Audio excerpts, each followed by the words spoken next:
മമ ശത്രുവിനാശായാം സന്ധ്യാദീപം ഭജാമ്യഹം എന്ന് കേട്ടിട്ടില്ലേ? ഗുരു എന്ന വാക്കിന് സംസ്കൃതത്തിൽ അർത്ഥം ഗും രുഗ്യതേ ഇതി ഗുരു എന്നാണ്. ഗും എന്ന് പറഞ്ഞാൽ അന്ധകാരം എന്നാണ് അർത്ഥം. ആരണ്യാന്തര ഗഹ്വരോദര തപസ്ഥാനങ്ങളിൽ സൈന്ധവോദാര ശ്യാമ മനോഭിരാമ. ഈ നിലപാട് എൻ്റെ ശരീരമാണോ ഗുരു, എൻ്റെ മനസ്സാണോ ഗുരു എന്നായിരിക്കണം. മനുഷ്യന്റെ ഏറ്റവും വലിയ ഇന്റലിജൻസ് കോഷ്യന്റ് ഈ ഭൂമിയിൽ ഉപയോഗിക്കുന്നത് ലോകത്ത് മനുഷ്യർക്ക് നന്മ വരാനാണോ തിന്മയുണ്ടാവാനാണോ? നിങ്ങൾ ആലോചിച്ച് നോക്കൂ. പ്രകൃതിയോ ദൈവവും പറഞ്ഞോ ഇതിന്റെ അപ്പുറം പാകിസ്ഥാൻ, ഇപ്പുറം ഇന്ത്യയാണ്, അതിന്റെ അപ്പുറം ബർമ്മയാണ്, ഇതിന്റെ അപ്പുറം ഒന്നും പറഞ്ഞില്ലല്ലോ. ഈ ഭൂമി മുഴുവൻ വസുധ ഏക കുടുംബകമാണല്ലോ. ഞാൻ നേരത്തെ പറഞ്ഞ പാട്ടില്ലേ, ഹരിശ്രീതൻ മുത്തുകൾ വിരൽ പൂവിൽ വിടർത്തിയ ഗുരുവിന്റെ ശ്രീപദങ്ങൾ വണങ്ങി ശിരസിൽ ഇരുമുടിക്കെട്ടുകളും താങ്ങി 18-ാം പടി കേറി ഭഗവാനെ തൊഴുമ്പോ. അവിടെ എന്താ എഴുതി വെച്ച? ഈ ഭാഗവത സപ്താഹി യജ്ഞം കഴിയുമ്പോൾ ഭഗവാന്റെ കഥകൾ കൂടുതൽ ഹൃദിസ്ഥമാക്കി നമ്മുടെ ഭക്തിയെ പരിപോഷിപ്പിച്ച് കൂടുതൽ ആഴത്തിലുള്ള ഭക്തിയിലേക്ക് നീങ്ങിക്കൊണ്ടു പോകാൻ മാത്രമായിട്ടല്ല ഈ ഭാഗവത സപ്താഹ യജ്ഞം നടത്തുന്നതെന്ന ബോധ്യം നിങ്ങൾക്ക് വേണം. നമ്മുടെ പുരാണ കഥകൾ, ആ പുരാണ കഥകളിലും ഇതിഹാസ ഗ്രന്ഥങ്ങളിലും എഴുതി വെച്ചിരിക്കുന്ന അതിൻ്റെ വ്യാഖ്യാനങ്ങൾ നമ്മൾ കാലത്തോടും ദേശത്തോടും എൻ്റെ വ്യക്തിത്വത്തോടും ചേർത്ത് വെച്ച് അതിനെ ഉരച്ച് കത്തിച്ച് പുതിയൊരു വെളിച്ചമുണ്ടാക്കി ആ വെളിച്ചത്തിൽ ഭക്തിയോടുകൂടി മുന്നോട്ട് പോകാൻ കഴിയുമ്പോൾ മാത്രമേ ഈ യജ്ഞങ്ങൾ കൊണ്ട് നമ്മുടെ നാടിനും നമ്മളുടെ ഉള്ളിനും എന്തെങ്കിലും നേട്ടമുണ്ടാകും. ഞാൻ പറഞ്ഞ വാക്കുകൾ ഒന്നുകൂടി ആവർത്തിക്കുക. ഇതിഹാസങ്ങളിലും പുരാണങ്ങളിലും പറഞ്ഞിരിക്കുന്ന കാര്യങ്ങൾ അതാത് കാലഘട്ടത്തോടും കാലത്തോടും ദേശത്തോടും ചേർത്ത് വെച്ച് വായിക്കണം. ആ കാലവും ദേശവും ചേർത്ത് കഴിഞ്ഞാൽ നമ്മുടെ വ്യക്തിത്വം, നമ്മുടെ ചിന്തകൾ, നമ്മുടെ സ്വഭാവങ്ങൾ, നമ്മുടെ പ്രതികരണങ്ങൾ അതിനോടും ചേർത്ത് വായിക്കണം. അങ്ങനെ വായിക്കുമ്പോൾ കഴിഞ്ഞ വർഷം ഭാഗവത സപ്താഹത്തിൽ പങ്കെടുത്തിട്ട് ഇതെല്ലാ പാരായണവും കേട്ട നിങ്ങൾക്ക് ഈ വർഷം കേൾക്കുമ്പോൾ കഴിഞ്ഞ വർഷം കേട്ടതുപോലെ തന്നെയാണ് ബോധ്യപ്പെട്ടതെങ്കിൽ ഒരു വർഷം നിങ്ങൾക്ക് നഷ്ടപ്പെട്ടു എന്നാണ്. ഒരു വർഷം നിങ്ങളുടെ ഉള്ളിൽ ഒരു മാറ്റവും ഉണ്ടായിട്ടില്ല. ഒരു വർഷം നിങ്ങൾ കാലത്തിനും ദേശത്തിനും ഒരു സംഭാവനയും അങ്ങോട്ടും കൊടുത്തിട്ടില്ല, അതിൽ നിന്നൊരു സംഭാവന ഇങ്ങോട്ടും എടുത്തിട്ടില്ല എന്നാണ് കഴിഞ്ഞ വർഷം കേട്ട കഥ തന്നെ ഇക്കൊല്ലവും കേൾക്കുമ്പോൾ ഉണ്ടാവുന്നത്. ഓരോ വർഷം വായിക്കുമ്പോഴും ഓരോ തവണ വായിക്കുമ്പോഴും പുതിയ കഥയായിട്ട് പുതിയ അറിവുകളിലേക്ക് പോകാൻ കഴിയുന്നത് കൊണ്ടാണ് അതിനെ ഇതിഹാസങ്ങൾ എന്ന് പറയുന്നത്. ഇതിഹാസ കൃതികളുടെ പ്രത്യേകത, രാമരാവണ യുദ്ധത്തിൽ രാവണ സൈന്യത്തോട് രാമൻ ഒറ്റക്ക് നിന്ന് പൊരുതുന്ന അവസരത്തിൽ ഓരോ രാക്ഷസനും തോന്നിയിരുന്നു ഇതെന്നോടാണ് യുദ്ധം ചെയ്യുന്നതെന്ന്. രാമൻ എന്നോടാണ് യുദ്ധം ചെയ്യുന്നതെന്ന്.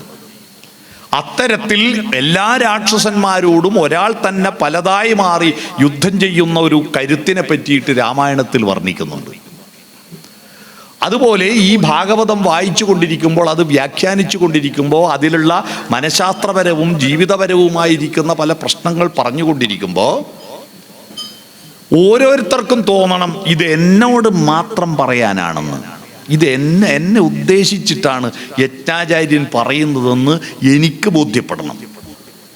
പക്ഷെ നമ്മുടെ ഒരു കുഴപ്പം, നമ്മൾ എന്തു പറഞ്ഞാലും അത് ഞാനൊഴിച്ച് മറ്റുള്ളവർക്ക് മാത്രം ബാധകമാണ് എന്ന മട്ടിൽ നമ്മൾ ഇതെല്ലാം കമിഴ്ത്തിവെച്ച പാത്രത്തിൽ ഒഴിക്കുന്ന വെള്ളം പോലെയാണ് എല്ലാം കേൾക്കുന്നത്. അതാണ് പ്രശ്നം. കമിഴ്ത്തിവെച്ച പാത്രത്തിൽ 1000 പാത്രം വെള്ളമൊഴിച്ചാലും ഒരു തുള്ളി പോലും ശേഷിക്കുകയില്ല. എന്നാൽ മലർത്തിവെച്ച പാത്രത്തിൽ ഒഴിച്ച അല്പം വെള്ളമായാലും അത് നമുക്ക് ഉപകാരപ്രദമാകും.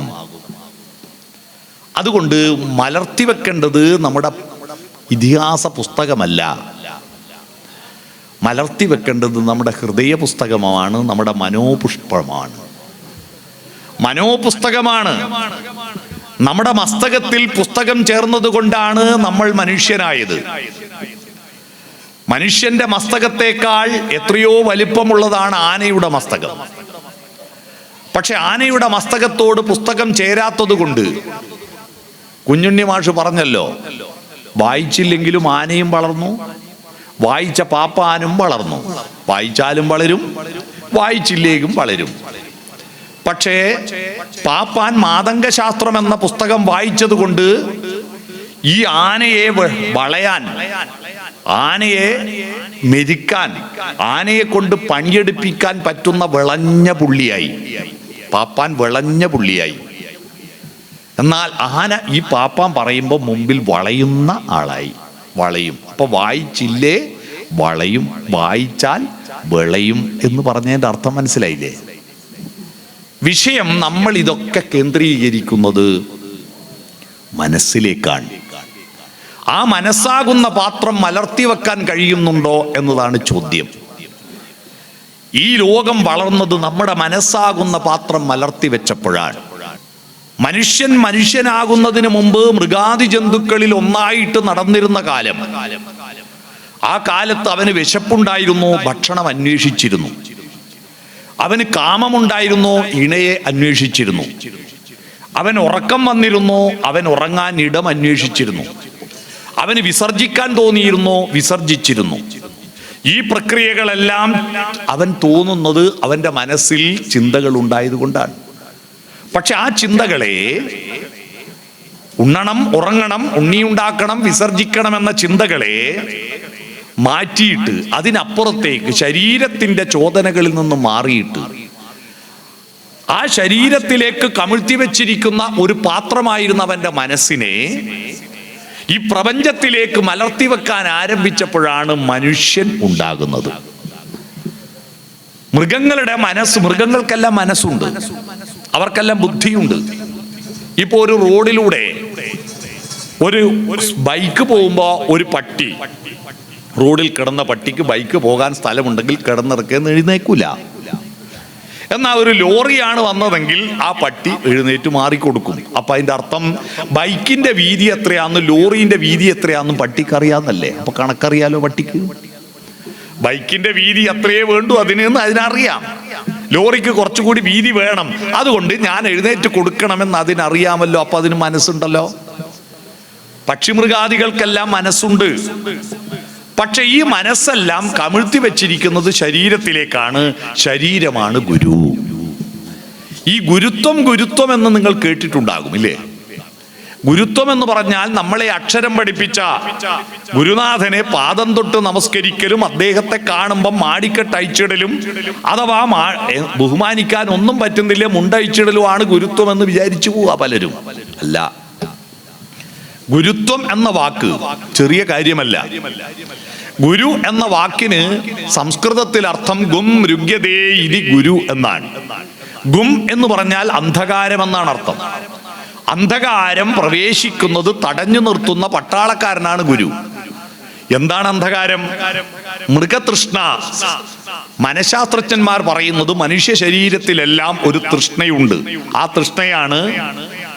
തൃഷ്ണയാണ് കാമക്രോധ ലോഭ മോഹ മത മത്സര്യങ്ങൾ എന്ന് കേട്ടിട്ടില്ലേ? ആ തൃഷ്ണകൾ നമ്മുടെ ഉള്ളിലുണ്ട്. അതാണ് നമ്മുടെ ശത്രു. അതാണ് നമ്മുടെ ശത്രു. വലിയ പണം ചെലവാക്കി ശത്രു സംഹാര പൂജ നടത്തി ഒരാൾ. ശത്രു സംഹാര പൂജ നടത്തിയിട്ടും ഒരു മാസം കഴിഞ്ഞിട്ടും ആ പൂജേന്റെ റെസീറ്റ് മുറിച്ച ആ വഴിപാടുകാരനോടും പൂജ നടത്തിയ പൂജാരിയോടും വന്ന് ചോദിച്ചു, ഞാൻ ഈ പൂജ നടത്തിയിട്ട് ഞാൻ ഉദ്ദേശിച്ച ആൾ ഇപ്പോഴും ഒരു പ്രശ്നമില്ലാതെ നടക്കുന്നുണ്ടല്ലോ. അയാളെ ഉദ്ദേശിച്ചിട്ട് അപ്പോ പൂജാരി പറഞ്ഞു, അപ്പൊ നീ ദൈവത്തിന് കൊട്ടേഷൻ കൊടുത്താന്ന് ഞാൻ മനസ്സിലാക്കിയിട്ടില്ല. ദൈവത്തിന് കൊട്ടേഷൻ കൊടുക്കുക എന്റെ ശത്രുവിനെ കൊല്ലാൻ വേണ്ടിയിട്ട് കാശ് കൊടുത്തതാണ് വഴിപാട് എന്നാ ഇവൻ ധരിച്ചു വെച്ചിരിക്കുന്നത്.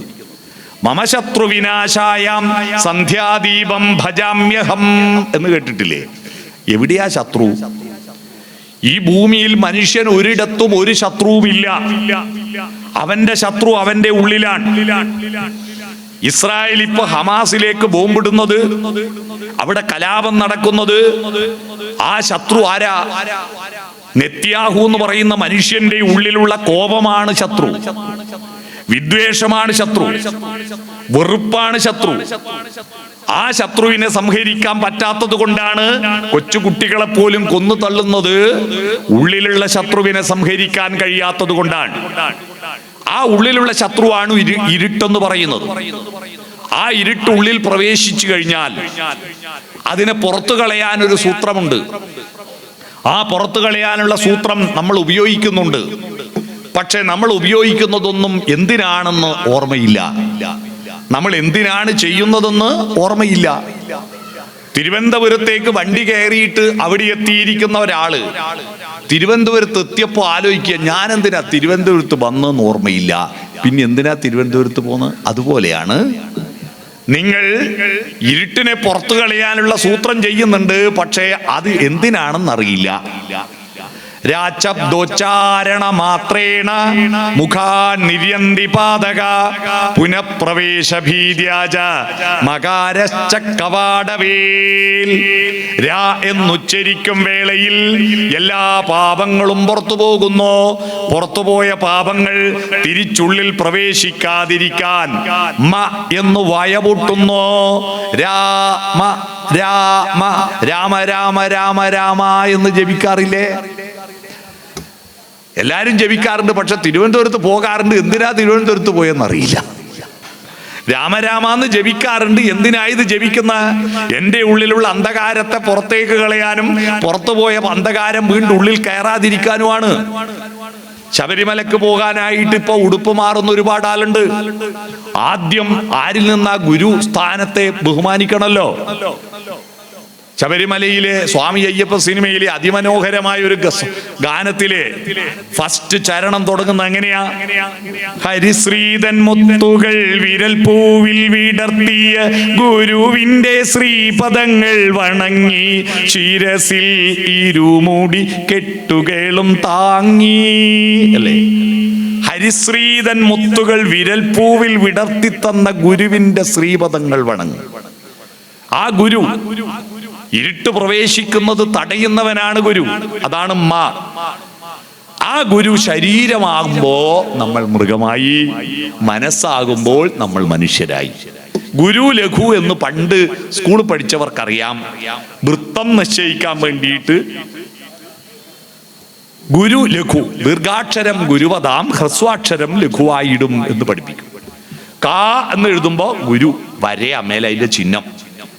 ക എന്ന് മാത്രമാണെങ്കിൽ ലഘുവാ, ചന്ദ്രക്കലയാ ചിഹ്നം. ഇപ്പൊ വൃത്തമൊന്നും ഇല്ലല്ലോ. അപ്പോ ഈ ഗുരുവും ലഘുവും പണ്ട് പഠിപ്പിക്കും. ഗുരു എന്ന് പറഞ്ഞാൽ വലുത്, ലഘു എന്ന് പറഞ്ഞാൽ ചെറുത്.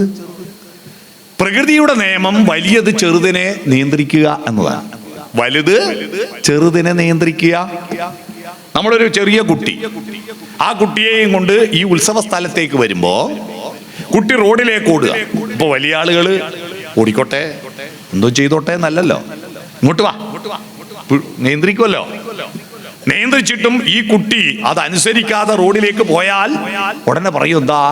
കുരുത്തക്കേട് എന്ന് പറയും. കുരുത്തക്കേട് എന്ന് പറഞ്ഞാൽ എന്താ? ഗുരു ലഘുവിനെ പിടിച്ചു വലിക്കുമ്പോ ആ ഗുരുവിനെ അംഗീകരിക്കാതിരിക്കുന്നത് ഗുരുത്വക്കേട്. അതാണ് കുരുത്തക്കേടായത്. മനസ്സിലായോ? ഗുരുത്വക്കേടാണത്. ഭൂമി വലിയതാണ്, ആപ്പിള് ചെറുതാണ്. ആ ചെറിയ ആപ്പിളിനെ ഭൂമി വലിയ ആപ്പിള് പിടിച്ചു വലിക്കുന്നത് കൊണ്ടാണ് താഴോട്ട് വന്നതും ഐസക് ന്യൂട്ടന്റെ തലയിൽ കൊണ്ടതും. ഐസക് ന്യൂട്ടൻ ആപ്പിളിനോട് ചോദിച്ചു, നീ എന്താ എന്നോട് ഇത്ര വിരോധം എൻ്റെ തലയിൽ വീണത്? അപ്പൊ ആപ്പിള് പറഞ്ഞു, എനിക്കൊരു വിരോധമില്ല, എൻ്റെ മരവുമായിട്ടുള്ള ബന്ധം അറ്റപ്പോ താഴേന്ന് ആരോ പിടിച്ചു വലിച്ചു, ഞാൻ വലിച്ച വഴിയിലേ പോയി. പോയ വഴിയിൽ നിങ്ങൾ ഇരുന്ന കൊണ്ട് നിങ്ങളുടെ തലയിൽ വീണു, അത്രയേ ഉള്ളൂ, അല്ലാതെ എനിക്ക് നിങ്ങളോട് വിരോധമില്ല. നെക്സ്റ്റ് ക്വസ്റ്റ്യൻ, അടുത്ത ചോദ്യം ഭൂമിയോട് ചോദിച്ചു, അതാരാടാ പിടിച്ചു വലിച്ചത്? അപ്പൊ ഭൂമി പറഞ്ഞു, ഞാൻ പിടിച്ചു വലിച്ചതാ. എല്ലാ ഗുരുവും ലഘുവിനെ പിടിച്ചു വലിക്കും. സൂര്യൻ ഗുരുവായതുകൊണ്ട് ഭൂമിയെയും ഗ്രഹങ്ങളെയും പിടിച്ചു വലിക്കുന്നു. ഭൂമി ഗുരുവായതുകൊണ്ട് ചന്ദ്രനെ ഉപഗ്രഹത്തെ പിടിച്ചു വലിക്കുന്നു. അതുകൊണ്ടാണ് ഇനിങ്ങനെ ചുറ്റുന്ന. അതുപോലെ ആപ്പിൾ ചെറുതായതുകൊണ്ട് ഭൂമി പിടിച്ചു വലിച്ചു. അപ്പോൾ വലുത് ചെറുതിനെ പിടിച്ചു വലിക്കും. അതാണ് ഭൂമിയുടെ ഗുരുത്വം. അതാ ഭൂഗുരുത്വം പിടികിട്ടിയ. അങ്ങനെയാണ് ഈ ഭൂഗുരുത്വ ബലം കണ്ടെത്തിയത്. വലുത് ചെറുതിനെ പിടിച്ചു വലിക്കും. ഈ ഭാഗവത സപ്താഹം കഴിഞ്ഞ് തിരിച്ചു പോകുമ്പോൾ നിങ്ങൾ ഒരു നിലപാടിൽ എത്തിച്ചേരണം. ഈ നിലപാട് എൻ്റെ ശരീരമാണോ ഗുരു, എൻ്റെ മനസ്സാണോ ഗുരു എന്നായിരിക്കണം. പ്രകാശത്തിലേക്ക് പോകുന്നത് ആരാണ് എന്നാണ് ചോദ്യം. ഭ എന്ന് പറഞ്ഞാൽ പ്രകാശമാണ്. പ്രകാശത്തിലേക്ക് ഗമിക്കാൻ കൊണ്ടുപോകുന്നവനാണ് ഭഗവാൻ. പ്രകാശത്തിലേക്ക് നമ്മളെ കൊണ്ടുപോകുന്നവനാണ് ഭഗവാൻ. ആ ഭഗവാന്റെ കീർത്തനമാണ് ഭാഗവതം. ആ പ്രകാശത്തിലേക്ക് നമ്മുടെ മനസ്സ് യാത്ര ചെയ്യുമ്പോൾ ശരീരത്തിന് അന്വേഷിക്കാൻ പറ്റിയ, കണ്ണുകൾക്ക് കാണാൻ പറ്റിയ പ്രകാശത്തിനപ്പുറത്തൊരു പ്രകാശമാണ്. കണ്ണുകൾക്ക് കാണാൻ പറ്റിയ പ്രകാശമല്ല, ഈ പ്രപഞ്ചത്തിന്റെ ആത്യന്തികമായ സത്യത്തിന്റെ ഒരു പ്രകാശമുണ്ട്.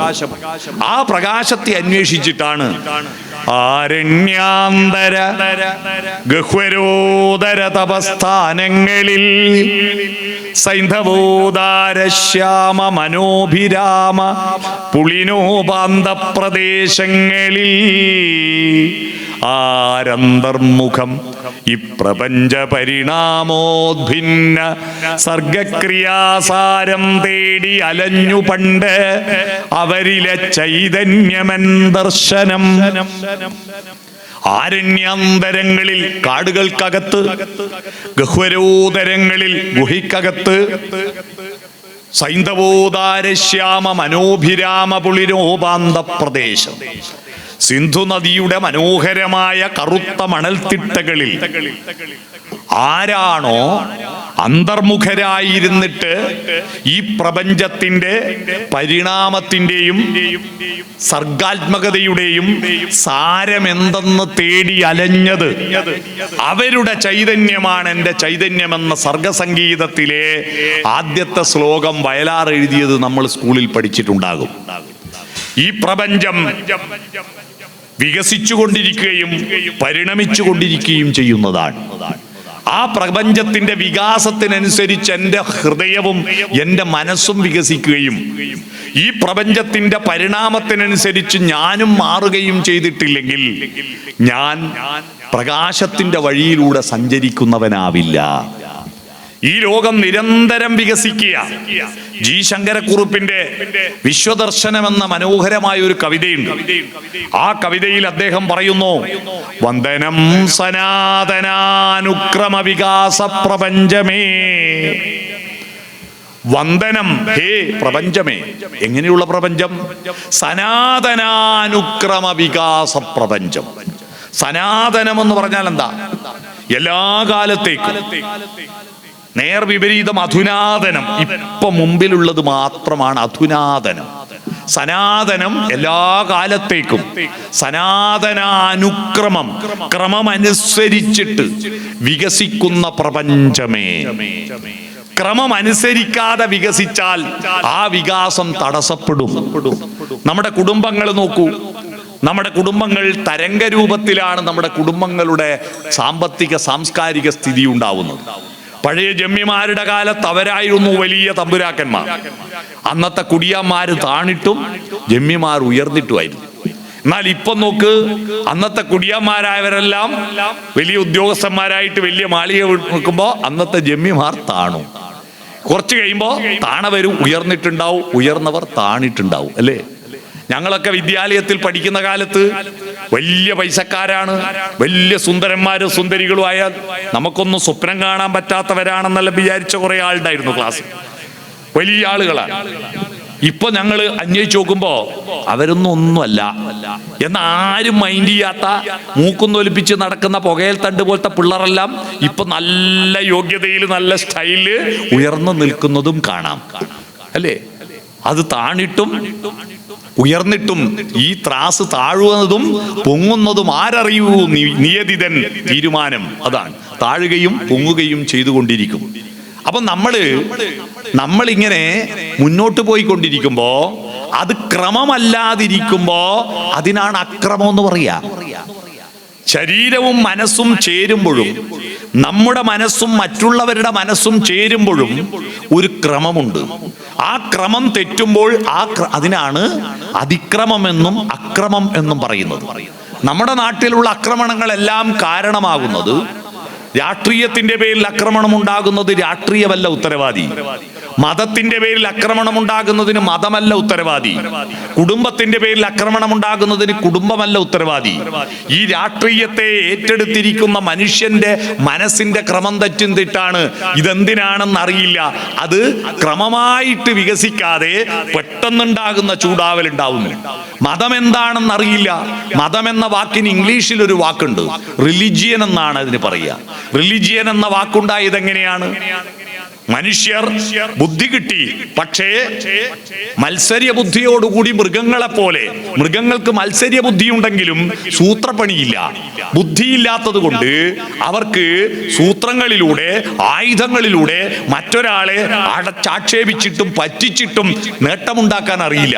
മനുഷ്യൻ ബുദ്ധി കിട്ടിയപ്പോ അവൻ ആദ്യം തന്നെ പലപ്പോഴും ഉപയോഗിച്ചത് മറ്റുള്ളവരെ പരാജയപ്പെടുത്താനുള്ള സൂത്രങ്ങളാണ്.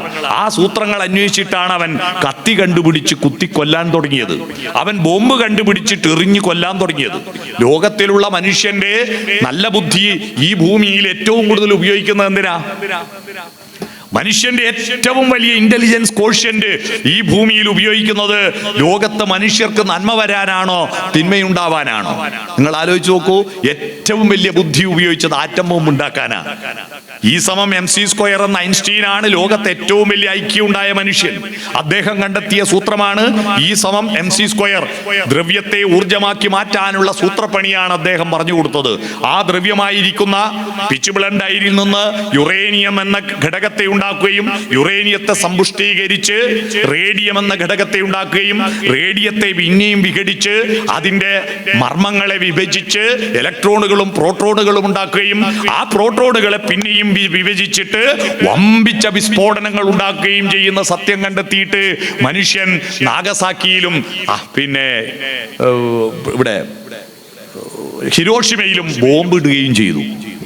ഇപ്പോഴും ലോകരാജ്യങ്ങൾ ഏറ്റവും കൂടുതൽ കാശ് ചെലവഴിക്കുന്നത് മനുഷ്യരെ കൊല്ലാൻ വേണ്ടിയിട്ടുള്ള ബോംബ് നിർമ്മിക്കാൻ വേണ്ടിയിട്ടാണ്.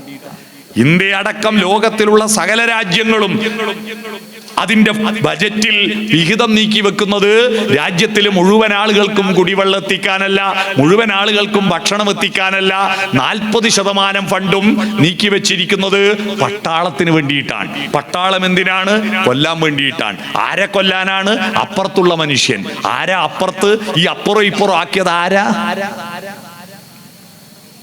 ആരാണ് ഈ അപ്പുറം ഇപ്പുറം ആക്കിയത്? പ്രകൃതിയോ ദൈവവും പറഞ്ഞോ ഇതിന്റെ അപ്പുറം പാകിസ്ഥാൻ, ഇപ്പുറം ഇന്ത്യയാണ്, അതിന്റെ അപ്പുറം ബർമയാണ്, ഇതിന്റെ അപ്പുറം ഒന്നും പറഞ്ഞില്ലല്ലോ. ഈ ഭൂമി മുഴുവൻ വസുധ ഏക കുടുംബകമാണല്ലോ. ഈ ഭൂമിയിലുള്ള മനുഷ്യരെല്ലാം ഒറ്റ കുടുംബത്തിൽപ്പെട്ടവരാണെന്നാണല്ലോ നമ്മുടെ ഭാരത തത്വശാസ്ത്രം പറഞ്ഞത്. ഞാനും നീയും രണ്ടല്ലെന്നല്ലേ പറഞ്ഞത്? ഞാനും നീയും രണ്ടല്ലല്ലോ, ഒന്നാണല്ലോ. അഹം ബ്രഹ്മാസ്മിയാണല്ലോ, തത്വമസിയാണല്ലോ. ഞാൻ നേരത്തെ പറഞ്ഞ പാട്ടില്ലേ, ഹരിശ്രീതൻ മുത്തുകൾ വിരൽ പൂവിൽ വിടർത്തിയ ഗുരുവിന്റെ ശ്രീപദങ്ങൾ വണങ്ങി ശിരസിൽ ഇരുമുടിക്കെട്ടുകളും താങ്ങി 18-ാം പടി കേറി ഭഗവാനെ തൊഴുമ്പോ. അവിടെ എന്താ എഴുതി വെച്ച? അവിടെ എഴുതി വെച്ചത് തത്വമസീന. ശബരിമലയിൽ എഴുതി വെച്ചിരിക്കുന്നത് തത്വമസീന. തത്ത് എന്ന് പറഞ്ഞാൽ അതാണ്. ഏത്? നീ അന്വേഷിച്ച് വന്നത്. ത്വം എന്ന് പറഞ്ഞാൽ നീയാണ്. അസി ആകുന്നു, അത് നീയാകുന്നു. നീ ആ വഴിയിലേക്ക് പോയിട്ടൊന്ന് ഉടുപ്പ് മാറിയാൽ, ഒരു മാല ഇട്ടാൽ, ഒരു മുദ്ര ധരിച്ചാൽ നീ എന്തായി? നീ സ്വാമിയായി. പിന്നെ അവരെ വിളിക്കുക സ്വാമി എന്നാണ്, അയ്യപ്പ എന്നാണ്. നമ്മളെല്ലാം സ്വാമിയാകും, നമ്മളെല്ലാം അയ്യപ്പനാകും, നമ്മളെല്ലാം തദാത്മാനം സൃജാമ്യഭാവമാകും. നമ്മുടെ ആത്മശക്തി ദൈവശക്തിയായി ഉയർന്നു വരും. എത്രയെത്ര ദൈവശക്തികളെ നമ്മൾ കണ്ടിരിക്കുന്നു.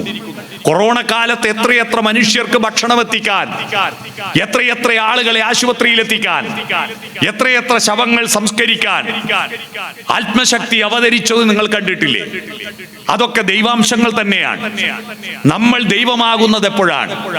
നമ്മുടെ യാത്ര, നമ്മൾ ഈ പ്രകൃതിയുടെ ഭാഗമായി നിൽക്കുന്ന അസത്തിൽ നിന്ന് ദൈവമാകുന്ന സത്തിലേക്കുള്ള യാത്രയാണ്. അതാണ് അസതോമാ സദ്ഗമയ. ആ സത്താണ് തിരിച്ചറിയാൻ കഴിയുന്ന ഒരേ ഒരു ജന്തു മനുഷ്യനാണ്. ഈ പ്രപഞ്ചത്തിലും എല്ലായിടത്തും നിറഞ്ഞു നിൽക്കുന്ന, നമ്മളെല്ലാം കൂട്ടിയിണക്കുന്ന ഒരു സത്ത്. ആ സത്തിനെ തിരിച്ചറിയാൻ കഴിഞ്ഞതുകൊണ്ടാണ് നമ്മൾ മൃഗമല്ലാതായി മാറിയത്. പ്രപഞ്ചത്തിലെല്ലാം നിറഞ്ഞു നിൽക്കുന്ന ഒരു പരമാത്മാവും എന്നിലിരിക്കുന്ന ഈ ജീവാത്മാവും, ഈ ജീവനും പരമാത്മാവും തമ്മിൽ കണക്ഷൻ ഉണ്ട്. ഞാനിത് സ്വന്തമായിട്ട് എഴുതുന്നു വാങ്ങിക്കൊണ്ടൊന്നല്ല. എന്റെ ജീവാത്മാവ് എന്റെ അമ്മയിൽ നിന്ന് വന്നതാണ്. എന്റെ അമ്മയുടെ ജീവാത്മാവ് നാരായണി അമ്മയിൽ നിന്ന് വന്നതാണ്. അവരുടെ ആത്മാവ് അമ്മാളും അമ്മയിൽ നിന്ന് വന്നതാണ്. അവരുടെ ആത്മാവ് അവരുടെ അമ്മയിൽ നിന്ന് വന്നതാണ്. അപ്പോ ഈ പ്രപഞ്ചത്തിൽ ആദ്യത്തിലുണ്ടായ ഓരോ ജീവഗണത്തിലും ഉണർന്നുദ്ദീപ്തമായി ധർമ്മ സംസ്കാരോപാസന ശക്തിയായി ഒരു മാസ്മരിക ലോകമുണ്ട്. ഓരോ ജീവഗണത്തിലും ഒരു മാസ്മരിക ലോകമുണ്ട്. ആ മാസ്മരിക ലോകത്തിൽ ഒരു നാനോ ടെക്നോളജിയിൽ, ഒരു മൈക്രോയിൽ ഒരു മാക്രോയിനെ കാണിക്കാൻ ശ്രീബുദ്ധൻ എത്ര പറഞ്ഞു കൊടുത്തിട്ട് ശിഷ്യന്മാർക്ക് മനസ്സിലാവുന്നില്ല. അപ്പോഴാണ് ശിഷ്യനോട് പറഞ്ഞത് ഒരു ആലിന്റെ കുരു എടുത്തുകൊണ്ട് വരാൻ. വളരെ ചെറിയതാണ് ആലിന്റെ കുരു. ആ ആലിന്റെ കുരു വിഘടിക്കാൻ പറഞ്ഞു. വിഘടിച്ചു. അതിനൊക്കെ താൽമരം ഉണ്ടോ? ഇല്ല. എന്നാൽ ആ ആൽമരം നട്ടു നോക്കൂ. നട്ടാൽ മുളച്ചു വരും. മുളച്ചാൽ അതൊരു ആൽമരമാവുന്നില്ലേ? ഉണ്ട്. അപ്പോ ഓരോ ജീവഗണത്തിലും ഒരു മാസ്മരിക ലോകമില്ലേ? ഉണ്ട്. ആ മാസ്മരിക ലോകം നമ്മൾ കണ്ടെത്താൻ പരിശ്രമിക്കുമ്പോഴാണ് നമ്മൾ മനുഷ്യനാവുന്നേ.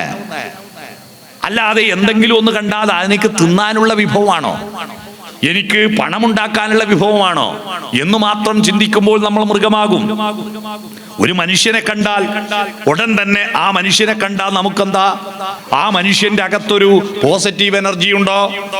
എന്റെ പോസിറ്റീവ് എനർജിയും ആ പോസിറ്റീവ് എനർജിയും തമ്മിൽ കണക്ഷൻ ആവുന്നുണ്ടോ? ഞങ്ങൾ തമ്മിൽ ഊസാക കണ്ടെത്താൻ പറ്റുന്നുണ്ടോ? അതാ ചോദ്യം. ഊസാക അറിയാമോ? LCM 9ന്റെയും 12ന്റെയും ഊസാക അറിയാവോ? 9നെ 3 കൊണ്ട് ഹരിച്ചാലും 12നെ 3 കൊണ്ട് ഹരിച്ചാലും ശിഷ്ടമില്ല. അതുകൊണ്ട് 9ന്റെയും 12ന്റെയും ഊസാക 3ആണ്. നമ്മളെല്ലാം പൊരുത്തപ്പെടുന്ന ഒരു ഊസാകയുണ്ട്. ആ ഊസാക കണ്ടെത്താൻ പറ്റാത്തത് കൊണ്ടാ തമ്മിലടിക്കുന്ന, തമ്മിൽ വെറുക്കുന്ന. നമ്മുടെ വീടുകളെല്ലാം നെഗറ്റീവ് ഊർജം ഉൽപ്പാദിപ്പിക്കുന്ന കേന്ദ്രങ്ങളാവുന്നു.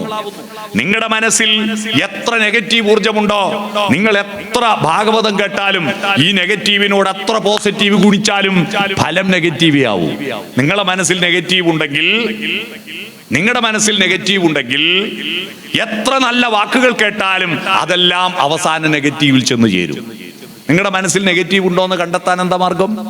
കോട്ടക്കൽ മിംസ് ഹോസ്പിറ്റൽ, ആ ഹോസ്പിറ്റലിൽ 3300 രൂപ കൊടുത്താൽ ഒരു സ്കാനിങ് ഉണ്ട്. ന്യൂറോ സർജനെ കാണിച്ചിട്ട് തലയിലെല്ലാം ഇതെല്ലാം കുത്തി ഹാർട്ടിന്റെ ഈ ECG എടുക്കുന്ന മിഷനെല്ലാം വെച്ചിട്ട് അവരതിൽ കാണിക്കും ഓരോ ആളുടെ ചിന്ത. ഓരോന്ന് പറയുമ്പോൾ അവരുടെ പ്രതികരണങ്ങൾ കേട്ടിട്ട് ആ പ്രതികരണങ്ങൾക്കനുസരിച്ചിട്ട് അവരുടെ തലച്ചോറിലുള്ള ചലനങ്ങൾ രേഖപ്പെടുത്തിയിട്ട് നിങ്ങളുടെ തലയിൽ നെഗറ്റീവാണോ പോസിറ്റീവാണോ എന്ന് കണ്ടെത്തി തരും. നമ്മൾ ഈ ചുറ്റുവട്ടമുള്ളതിന് എല്ലാം നെഗറ്റീവായിട്ടല്ലേ കാണുന്നത്.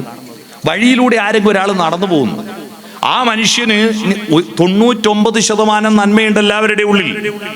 പക്ഷെ 1% തിന്മയുണ്ടാവും. കാരണം നമ്മൾ ഈ പ്രകൃതിയിലുള്ള എല്ലാ ഭക്ഷണവും കഴിക്കുമ്പോൾ സ്വാഭാവികമായിട്ട് നമുക്ക് മൃഗതൃഷ്ണയുണ്ടാകും. അതിന്റെ ഭാഗമായി നമുക്ക് ചില അബദ്ധങ്ങൾ പറ്റിയിട്ടുണ്ടാവും. ചിലപ്പോൾ വാർത്തമാനം പറയുമ്പോൾ സ്ലിപ്പ് ഓഫ് ടങ് ഉണ്ടാകും. അതിന്റെ പേരിൽ അതാരാ പോകുന്നു? നാരായണൻ. അതേതാ മുതലെന്നറിയോ? മഹാവൃത്തിയോട്ടോന ഓന്റെ കുറ്റമെല്ലാം പറഞ്ഞു. കുറച്ച് കഴിഞ്ഞപ്പോ ഗോവിന്ദൻ വരുന്നു. ഗോവിന്ദൻ അതിലും മോശ. മജീദ് പോന്നു, സെബാസ്റ്റ്യൻ പോന്നു, എല്ലാരും മോശ. പഞ്ചായത്ത് മെമ്പർ മഹാപോരം പോക്ക അല്ലേ? MLA തീരെ അബദ്ധം. മന്ത്രിമാരൊന്നിനും കൊള്ളൂല. മുഖ്യമന്ത്രി മഹാവഷളൻ, പ്രധാനമന്ത്രി ഭീകരൻ. ലോകത്തിൽ സകല ആള് മോശം. ഒരാളേ ഉള്ളൂ ലോകത്ത്. ആരാര് നല്ലത്? ഞാൻ മാത്രം. ഞാൻ മാത്രം. ഈ ഒരു ഈഗോവും കൊണ്ട് നടക്കുക, അതാണ് അഹം. അഹം മോഹം നിമിത്തം അഹം ബുദ്ധി കൈക്കൊണ്ട് മോഹം കലർന്നു ജന്തുക്കൾ നിരൂപിക്കും. ബ്രാഹ്മണോഹം നരേന്ദ്രോഹം ആഢ്യോഹം എന്ന അമ്രേഡിതം കലർന്നീടും ദശാന്തരേ. ജന്തുക്കൾ ഭക്ഷിച്ചു കാട്ടിച്ചു പോകിലാം, വെന്തു വെണ്ണീറായി ചമഞ്ഞു പോയിടിലാം, മണ്ണിനു കീഴെ കൃമികളായി പോകിലാം. എത്ര പ്രഗത്ഭരായാലും ജന്തുക്കൾ പണ്ട് മൃഗങ്ങൾ പിടിച്ചു തിന്നാല് ബ്രാഹ്മണനെ തിന്ന കാഷ്ടം സ്വർണത്തിന്റെ ആവോ? ഇല്ല. മണ്ണിന് കീഴെ വെച്ചാൽ MLA ബോഡിയാ, അത് തിന്നണ്ടെന്ന് ഏതെങ്കിലും പുഴു തീരുമാനിക്കോ? ഇല്ല, കൃമികളായി പോവും. തീയില് വെച്ചാൽ കത്താതിരിക്കോ? കത്തിപ്പോകും. ഈ അഹംബോധത്തിൽ നിന്ന് മാറി അഹം ബ്രഹ്മം തത്വമസി. അഹം എന്ന് പറയുന്നത് ഞാൻ ഒറ്റക്കല്ല, ഇതം ന മമ, ഇതൊന്നും എൻ്റെ അല്ല, ഇതൊന്നും എന്റേതല്ല. ഞാനിപ്പോ നിങ്ങളോട് പറയുന്ന എന്റെ ശബ്ദം എത്രയാള് ചേർന്നിട്ടുണ്ടാക്കിയ ശബ്ദമാണ് അല്ലേ? ഈ ശബ്ദോർജം കഴിഞ്ഞ കൊല്ലം ആന്ധ്രയിൽ ഉദിച്ച സൗരോർജമാ. കഴിഞ്ഞ വർഷം ആന്ധ്രയിൽ ഉദിച്ച സൗരോർജമാ. ആ സൗരോർജത്തെ അവിടുത്തെ തൊഴിലാളികളും കർഷകരും അവിടുത്തെ വയലിൽ നട്ട നെൽച്ചെടിയുടെ നെല്ലോലകൾ സൂര്യപ്രകാശത്തെ ഏറ്റുവാങ്ങി പ്രകാശ സംശ്ലേഷണം നടത്തി ഫോട്ടോസിന്തസിസ് നടത്തി കാർബോഹൈഡ്രേറ്റ് ഉണ്ടാക്കി അന്നജമുണ്ടാക്കി നെല്ലിന്റെ കതിരിനുള്ളിൽ പാല് രൂപത്തിൽ കൊണ്ടുപോയി നിക്ഷേപിച്ച് ആ കതിരുകൾ കാറ്റേറ്റ് വെയിലേറ്റ് വിളഞ്ഞപ്പോ അവിടുത്തെ തൊഴിലാളികൾ അത് കൊയ്തെടുത്ത് മെതിച്ച് നെല്ലാക്കി മില്ലിൽ കൊണ്ടുപോയി കുത്തി അരിയാക്കി ചാക്കിൽ കെട്ടി ഹൈദരാബാദ് നിന്ന് ഗുഡ്സ് ട്രെയിനിൽ കയറ്റി സെക്കന്ദരാബാദ്, വിജയവാഡ, സേലം, ഈറോഡ്, കോയമ്പത്തൂര്, പാലക്കാട്, ഒറ്റപ്പാലം, ഷൊർണൂര്, പട്ടാമ്പി, കുറ്റിപ്പുറം, തിരൂര്, താനൂര്, പരപ്പനങ്ങാടി, ഫറോക്ക്, കോഴിക്കോട്, കൊയിലാണ്ടി, വടകര, മാഹിപ്പാലം, തലശ്ശേരി, മുഴപ്പിലങ്ങാട് FCI ഗോഡൌണിൽ കൊണ്ടുവന്ന് അവിടുന്ന് കൊട്ടിയൂര്, മാനന്തവാടി റൂട്ടില് ചിറ്റാരിപ്പറമ്പ് എന്ന് പറയുന്ന കൂത്തുപറമ്പിന്റെ അപ്പുറത്തെ ചിറ്റാരിപ്പറമ്പ് എന്ന് പറയുന്ന സ്ഥലത്തെ വാസു എന്ന് പറയുന്ന ഒരാളുടെ റേഷൻ പീടിയെ കൊണ്ടുവന്ന അരി എൻ്റെ വീട്ടിൽ വാങ്ങിക്കൊണ്ടുവന്നിട്ട് അരച്ചിട്ട് ചുട്ട 3 ദോശ പൊതിഞ്ഞിട്ട് ഞാൻ രാവിലെ 4:30 വീട്ടിൽ നിന്ന് പുറപ്പെടുമ്പോൾ എനിക്ക് തന്നിരുന്നു. അത് ഞാൻ വരുന്ന വഴിയിൽ ഷൊർണൂർ എത്തിയപ്പോൾ കഴിച്ചിരുന്നു. ആ കഴിച്ചതിന്റെ ഊർജമാണ് എൻ്റെ തൊണ്ടയിൽ നിന്ന് കേൾക്കുന്ന ഒച്ച. ഈ പണിയെടുത്തവരും വണ്ടി കയറ്റിയവരും വണ്ടി ഓടിച്ചവരും എല്ലാം എൻ്റെ കുടുംബക്കാരാ, എൻ്റെ ജാതിക്കാരാ, എൻ്റെ മതക്കാരാ. ഇത്രയും ആളുകളുമായിട്ട് ഞാൻ ലാസാകൂയില്ലേ, ഊസാകയില്ലേ? അപ്പൊ അഹം ബ്രഹ്മം ഇതെല്ലാം ചേരുന്നതാ.